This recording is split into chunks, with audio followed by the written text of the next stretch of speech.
सुर्खियों में।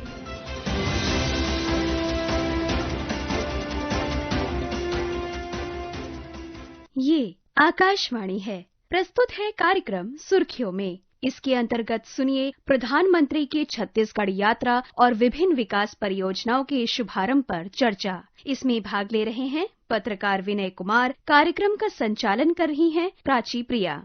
नमस्कार। प्रधानमंत्री की छत्तीसगढ़ यात्रा और विभिन्न विकास परियोजनाओं के शुभारंभ पर चर्चा के लिए आमंत्रित हैं वरिष्ठ पत्रकार विनय कुमार। नमस्कार विनय। धन्यवाद। विनय, आज प्रधानमंत्री नरेंद्र मोदी का जो एक छत्तीसगढ़ का दौरा रहा है वो किन प्रमुख बिंदुओं पर आधारित रहा? देखिए, आज जो प्रधानमंत्री की एक दिवसीय यात्रा थी छत्तीसगढ़ की, वो कई मायनों में काफी, मैं समझता हूँ कि सिग्निफिकेंट रही, बहुत महत्वपूर्ण भी रही, क्योंकि प्रधानमंत्री ने अपने उद्बोधन में भी उसका जिक्र किया है कि नवंबर के महीने में 3 राज्य बने थे, नए राज्य बने थे। और ये ऐसा आप समझ लीजिए बड़ा दिलचस्प वाकया है कि उस समय भी भाजपा की सरकार थी, एनडीए की सरकार थी केंद्र में, और प्रधानमंत्री अटल बिहारी वाजपेयी थे। और सबसे पहले बनने वाले राज्यों में छत्तीसगढ़ था और दूसरे नंबर पर उत्तराखंड था। छत्तीसगढ़ जो मध्य प्रदेश से कार्व आउट करके पृथक राज्य एक बना, और उत्तराखंड उत्तर प्रदेश से निकाल के बनाया गया, वो 9 नवंबर को बना, और 15 नवंबर को झारखंड की स्थापना हुई थी, वो बिहार से काटकर अलग किया गया।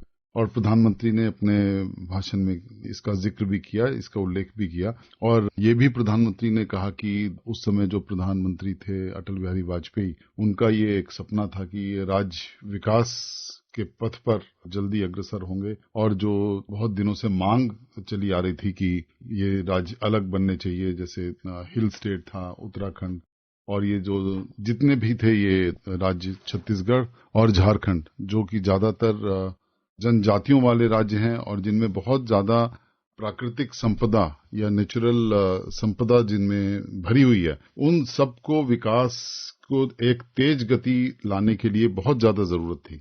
तो प्रधानमंत्री ने इसका जिक्र किया कि ये जो तीनों राज्य आज 25 साल पूरे कर रहे हैं, मतलब सिल्वर जुबली, तो ये एक अपने आप में एक महत्वपूर्ण, मैं समझता हूँ, क्षण है। क्योंकि आज भी देखिए पिछले 1 दशक से ज्यादा से केंद्र में एनडीए की ही सरकार है, और ये एक बड़ा दिलचस्प संयोग है कि आज भी बीजेपी के प्रधानमंत्री हैं श्री नरेंद्र मोदी, उस समय प्रधानमंत्री श्री अटल बिहारी वाजपेयी थे। तो प्रधानमंत्री का जो मुख्य बिंदु रहा छत्तीसगढ़ की यात्रा में, जो हम कह सकते हैं, वो 2-3 मुख्य विषयों पर था। एक तो ब्रह्म कुमारी, उन्होंने शांति शिखर का मेडिटेशन सेंटर का उद्घाटन किया। विधानसभा का एक नया रायपुर, नई राजधानी जो विकसित हो रही रायपुर के पास, उसमें विधानसभा के नए भवन का उन्होंने उद्घाटन किया। जी विनय जी, एक बार अपने श्रोताओं को जरूर सुनाना चाहूंगी प्रधानमंत्री के संबोधन का एक अंश। साल 2000 में जब अटल जी ने छत्तीसगढ़ राज्य का गठन किया, तो वो निर्णय केवल प्रशासनिक नहीं था, वो निर्णय था विकास की नई राह खोलने का, और वो निर्णय था छत्तीसगढ़ की आत्मा को पहचान दिलाने का। विनय जी, प्रधानमंत्री नरेंद्र मोदी ने ब्रह्म कुमारी के शांति शिखर का उद्घाटन किया। भारत की चेतना को ये कैसे दर्शाता है? देखिए, ऐसा इसमें प्रधानमंत्री ने कहा कि जो इसका जो सिग्निफिकेंस है, जो इसके महत्ता है, वो इसमें है कि भारत एक हमेशा से ज्ञान का केंद्र रहा है। ट्रेडिशनल जो हमारी प्राचीन धरोहर रही है इन सब विषयों में, इन क्षेत्रों में, उसमें भारत काफी अग्रणी रहा है। तो ब्रह्म कुमारी का जो ये मेडिटेशन का, आप देखिए पूरे विश्व को योगा मेडिटेशन किसने सिखाया? वो भारत से ही बढ़ा है, और इतना बढ़ा कि अब यूनाइटेड नेशंस में इंटरनेशनल योगा डे मनाया जाता है जून के महीने में। तो जो ब्रह्म कुमारी से प्रधानमंत्री का जो संदेश था, एक तो उन्होंने अपना किस तरह से उनके साथ ब्रह्म कुमारी का जुड़ाव रहा, उसके ऊपर भी प्रधानमंत्री ने प्रकाश डाला। और ये भी कहा कि जो विश्व शांति के लिए जो प्रयास किए जाएं, जब मेडिटेशन से प्रधानमंत्री ने वर्ल्ड पीस और विश्व शांति को भी जोड़ा। और एक बहुत ही महत्वपूर्ण बात भी ये कही कि जब जब विश्व में कहीं भी एक संकट वाली स्थिति पैदा होती है, तो भारत उसका पहला रिस्पॉन्डर होता है, सबसे पहले मदद के लिए खड़ा होता है, चाहे वो नेचुरल डिजास्टर हो जाए, चाहे आप आपदाएं देख लीजिए। हमने कोविड जितनी बड़ी आपदा देखी, कोविड की देखिए, या अर्थक्वेक, भूकंप जहां पर आ जाते हैं, इतने सारी सहायता और मदद पहुंचानी। फिर दूसरे, अभी भी जिस तरह से युद्ध चल रहे हैं विश्व में कई जगह, चाहे वो इजराइल और गाजा का आप देख लीजिए कॉन्फ्लिक्ट हो जी। या फिर रशिया यूक्रेन का हो, तो हर समय भारत ने और प्रधानमंत्री मोदी ने ये बात आगे कही है कि ये समय युद्ध का नहीं है। आप देखें तो अगर प्रधानमंत्री के कई सारे स्टेटमेंट्स इसमें थे, और ये समय है डायलॉग और शांति का, डिप्लोमेसी का, शांति वार्ता। तो उससे जोड़ा प्रधानमंत्री ने इसको कि न केवल ज्ञान और मेडिटेशन का सेंटर ब्रह्म कुमारी रहे, ये संदेश विश्व को जो जाता है एक सिंबॉलिक, उस पर प्रधानमंत्री ने और वैसे भी आध्यात्मिकता का सार ही यही है, बिल्कुल शांति जो है उसे प्रेषित किया जाए। बिल्कुल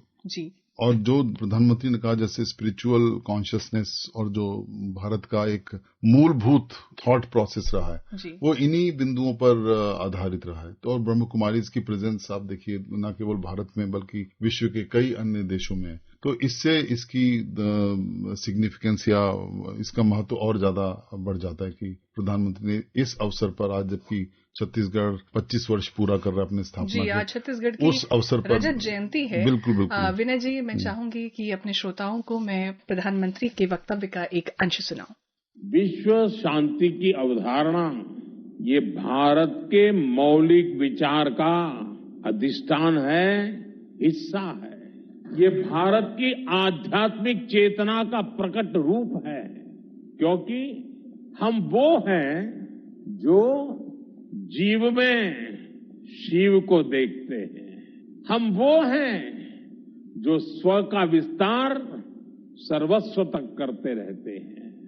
विनय जी, अटल जी का छत्तीसगढ़ को लेकर के जो अटल संकल्प यानी मूल स्थापना का जो उद्देश्य है वो आज कितना पूरा होता हुआ नजर आ रहा है? मैं तो समझ रहा हूँ कि ये तीनों राज्य जो बने थे जी, छत्तीसगढ़, उत्तराखंड और झारखंड, इसी क्रम में, और जिस तरह से ये तीनों राज्यों में विकास का कार्य चल रहा है और जो जिस तरह से गति मिल रही है, तो इनको पिछले 25 वर्षों में अगर देखा जाए तो सिवाय झारखंड के जहां पर बहुत राजनीतिक उथल पुथल रही है और बहुत सारे मुख्यमंत्री बदले गए, और बाकी दोनों राज्य काफी कुछ बाई एंड लार्ज काफी पीसफुल रहे राजनीतिक दृष्टि से। तो अगर राजनीतिक स्थिरता रहेगी तभी विकास की गति को और जरा तेजी मिलेगी। तो मैं समझता हूँ कि ये जो जिस उद्देश्य से ये तीनों राज्य बनाए गए थे वो उद्देश्य पूरा होता हुआ दिख रहा है। 25 साल में काफी प्रगति हुई। अगर हम विशेष तौर पर अगर झारखंड को देखें और छत्तीसगढ़ को देखें, आप देखिए छत्तीसगढ़ तो बिल्कुल नक्सल वायलेंस उसका गढ़ रहा है, केंद्र रहा है। कितने बड़े बड़े यहाँ पर हिंसा की वारदातें हुई। अभी आप देखिए जो सरकार ने एक अभियान छेड़ा है नक्सलवाद को खात्मा करने का, समापन करने का, उसमें जो सफलता मिल रही है, तो अब छत्तीसगढ़ केवल इसके लिए नहीं जाना जाएगा कि यहाँ पर नक्सल प्रभावित क्षेत्र बहुत ज्यादा हैं, और ऐसे ऐसे एरियाज भी थे। आपको जान के आश्चर्य होगा, आबूझमाड़ जैसा एरिया था, 5000 स्क्वायर किलोमीटर का एरिया जहां पर कोई जा ही नहीं सकता था, इतना घना जंगल था। तो वहां पर हमारे फोर्सेस ने उसको वहां तक पहुंचे और जो कनेक्टिविटी बढ़ी, और जैसे प्रधानमंत्री ने आज कहा भी कि रोड कनेक्टिविटी, स्कूल्स होना, टेलीकॉम होना, ये जो कनेक्टिविटी से ही विकास बढ़ेगा। तो छत्तीसगढ़ में देखिए आप पिछले 25 सालों में सरकारों में स्थिरता थी, तो विकास की गति को, विकास के कार्यक्रमों को और ज्यादा गति मिली। और नया रायपुर देखिए, एक नई राजधानी डेवलप हो रही है, नए एजुकेशनल इंस्टीट्यूशंस बने। तो और माइनिंग में बहुत रिच है छत्तीसगढ़, तो रिसोर्सेज होना और उनका ठीक से उपयोग होना जी, ये अपने आप में दो अलग चीजें हैं। उसमें सरकार सहायक हो सकती है और एक बैलेंस बना के कि वहां की जनजातियां भी प्रभावित ना हो और विकास का कार्य भी सुगम रूप से चले। तो उसको देखते हुए लगता है कि ये काफी कार्यक्रम जो थे विकास के और जो प्रोजेक्ट्स थे वो काफी पूरे हो रहे हैं। छत्तीसगढ़ से हमारे संवाददाता विकल्प शुक्ला की एक रिपोर्ट। छत्तीसगढ़ रजत महोत्सव के अवसर पर आज नवा रायपुर में आयोजित कार्यक्रम में प्रधानमंत्री नरेंद्र मोदी ने 14,000 करोड़ रुपए से अधिक की विकास परियोजनाओं का उद्घाटन और शिलान्यास किया। ग्रामीण आजीविका को सुदृढ़ करने के लिए प्रधानमंत्री ने राज्य के 9 जिलों में 12 नए स्टार्टअप ग्राम उद्यमिता कार्यक्रम ब्लॉकों का शुभारंभ किया। इसके अलावा प्रधानमंत्री ने प्रधानमंत्री आवास योजना ग्रामीण के अंतर्गत 3 लाख लाभार्थियों के लिए 1200 करोड़ रुपए की किस्त जारी की। छत्तीसगढ़ में स्वास्थ्य सेवाओं को बढ़ावा देने की दिशा में प्रधानमंत्री ने 5 नए सरकारी मेडिकल कॉलेज और अस्पताल की आधारशिला रखी। प्रधानमंत्री श्री मोदी ने नागपुर झारसुगड़ा प्राकृतिक गैस पाइपलाइन का भी लोकार्पण किया। यह पाइपलाइन छत्तीसगढ़ के 11 जिलों को राष्ट्रीय गैस ग्रिड से जोड़ेगी। प्रधानमंत्री नरेंद्र मोदी ने नवा रायपुर में छत्तीसगढ़ विधानसभा के नए भवन का उद्घाटन किया।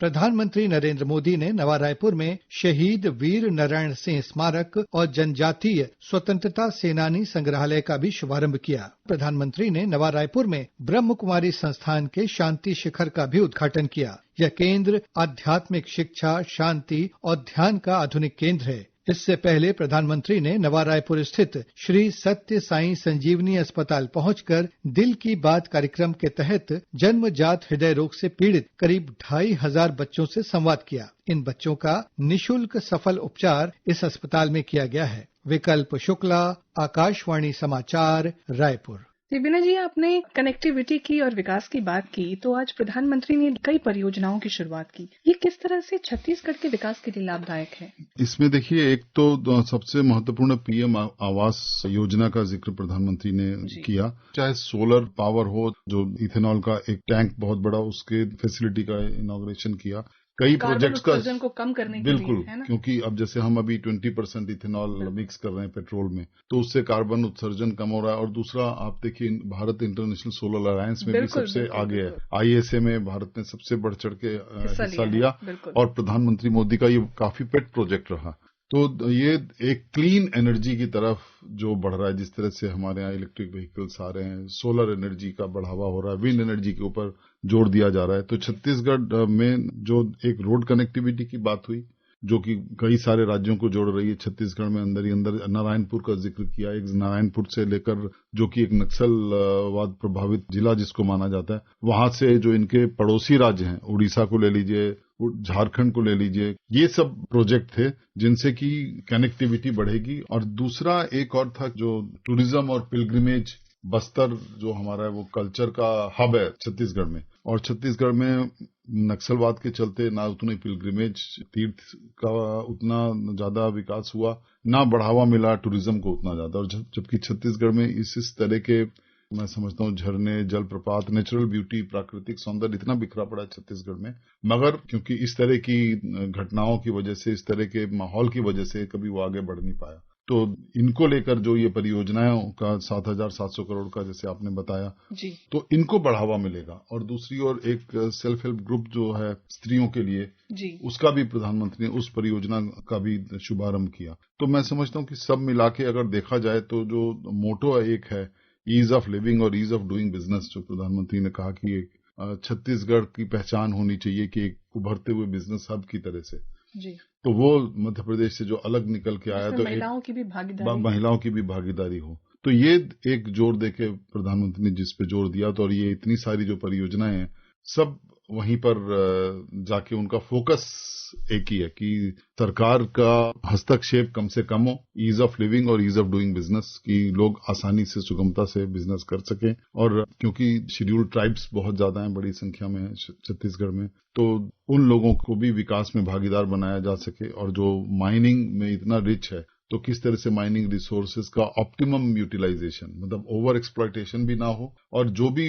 माइनिंग प्रोडक्ट्स वहां से निकले वो आसानी से कारखानों तक या बाकी जगह में पहुंचाया जा सके, जिनका उसका उपयोग हो सके। तो ये मैं समझता हूँ कि विकास को लेके ये जो एक मल्टी डायरेक्शनल जो अप्रोच है, एक सिंगल फोकस के साथ सरकार का, उसके ऊपर ज्यादा जोर प्रधानमंत्री ने रहा। जी, विनय जी, चर्चा के लिए बहुत बहुत धन्यवाद। आपने तमाम सवालों के जवाब दिए, इसके लिए बहुत बहुत आभार। बहुत बहुत धन्यवाद। अभी आप सुन रहे थे प्रधानमंत्री की छत्तीसगढ़ यात्रा और विभिन्न विकास परियोजनाओं के शुभारंभ पर चर्चा। इसमें भाग ले रहे थे पत्रकार विनय कुमार। कार्यक्रम का संचालन कर रही थी प्राची प्रिया। ये कार्यक्रम आकाशवाणी के समाचार सेवा प्रभाग द्वारा प्रस्तुत किया गया। इसे आप हमारी mobile app news on EIR और YouTube channel news on EIR official पर भी सुन सकते हैं। सुर्खियों में